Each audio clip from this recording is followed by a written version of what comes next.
The Middle Ages.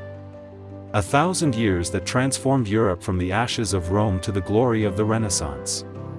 It was an age of faith and fear, of knights and peasants, of conquest and catastrophe.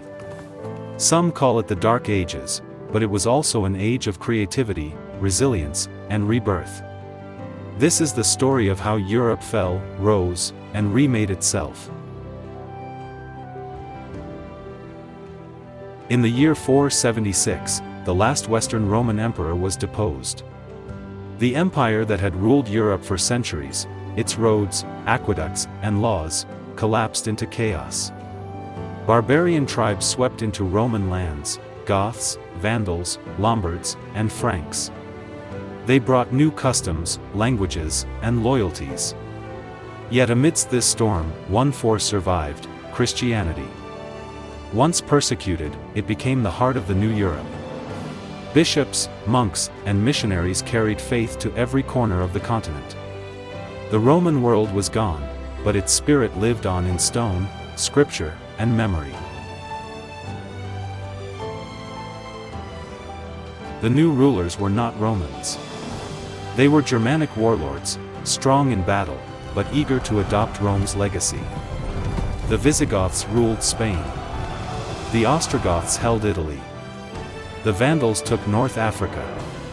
The Franks, however, became the most enduring. Under King Clovis, they embraced Christianity, forging ties with the Roman Church. These kingdoms mixed tribal laws with Roman order. They created fragile but lasting foundations for medieval society. Out of their rivalries and alliances, the map of Europe began to take shape.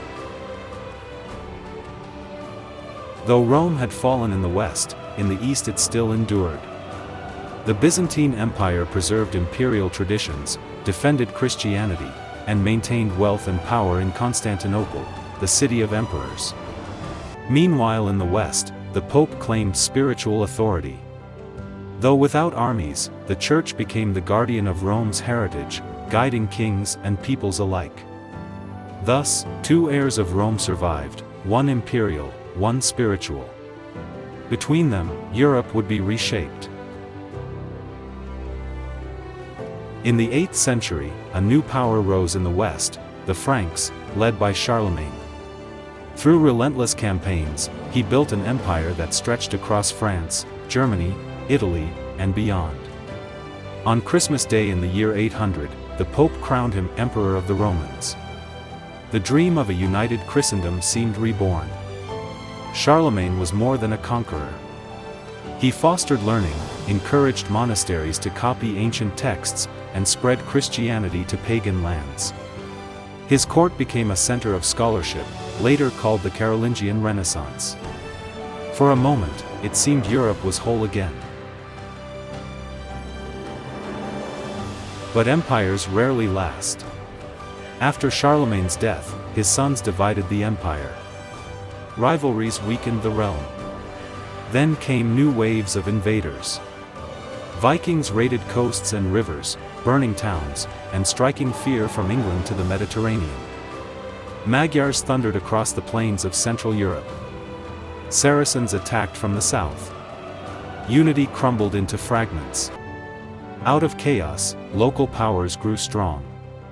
Kings could not protect all, so people turned to local lords for safety. From the ruins of empire emerged feudalism, the system that defined medieval life. At its core was land. Lords granted fiefs to vassals in return for loyalty and military service. Peasants worked the fields, bound to the land by duty.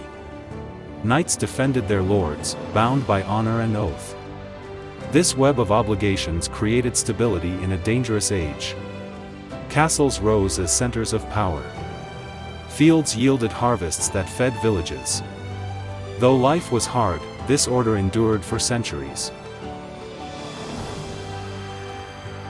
By the 10th century, change was stirring.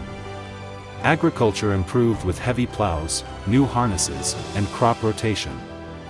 Populations grew, markets thrived, and towns re-emerged. Monasteries became centers of knowledge, preserving ancient texts and producing new scholarship. Pilgrims traveled to holy sites, merchants to markets, knights to wars. Europe was no longer just surviving, it was awakening. By the 11th and 12th centuries, Europe blossomed. Cathedrals soared with pointed arches and stained glass that told the stories of faith. Universities emerged in Bologna, Paris, and Oxford, teaching philosophy, law, and theology. Towns became hubs of trade, guilds formed to protect craftsmen, and wealth flowed through Europe's veins. This was no dark age, it was an age of growth and ambition. Strength bred expansion. The Crusades carried armies east to reclaim the Holy Land. The wars were brutal, yet they brought Europe into contact with the wealth and knowledge of the Islamic world. Norman warriors conquered England, Sicily, and beyond, blending cultures wherever they went. Europe's borders widened, its horizons expanded. It was becoming a continent of ambition. The Church stood at the heart of medieval Europe. It shaped every birth, every marriage, every death. Its cathedrals were the tallest buildings, its priests the guides of souls. But with power came conflict. Popes clashed with emperors, demanding supremacy. Reformers sought to cleanse corruption, while inquisitors pursued heresy. Despite struggle, the Church remained the greatest unifying force of the age. Power was never simple. Kings sought authority, but nobles defended their privileges. In England, the Magna Carta of 1215 forced the king to respect the rights of his subjects, planting seeds of constitutional rule.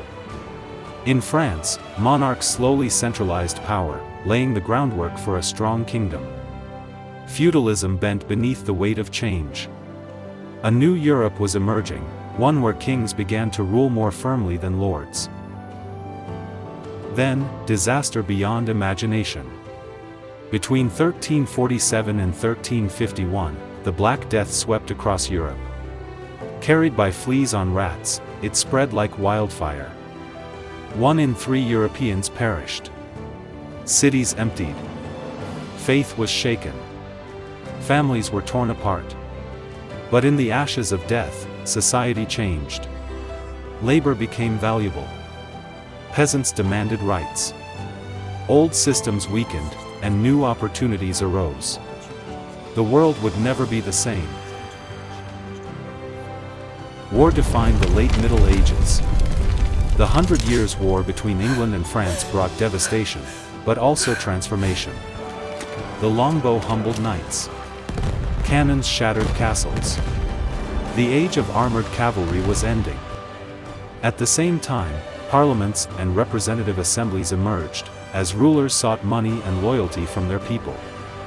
States grew stronger, and the seeds of the modern nation were sown. As the Middle Ages faded, Europe stood on the edge of a new world. The Renaissance revived ancient learning, celebrated human creativity, and transformed art and science. The printing press spread ideas faster than ever before. Explorers sailed west and east, connecting Europe with the wider globe. From the ruins of Rome to the dawn of discovery, the Middle Ages forged the foundations of modern Europe. It was 1,000 years of struggle and triumph, of faith and ambition, an age that still shapes the world we live in today.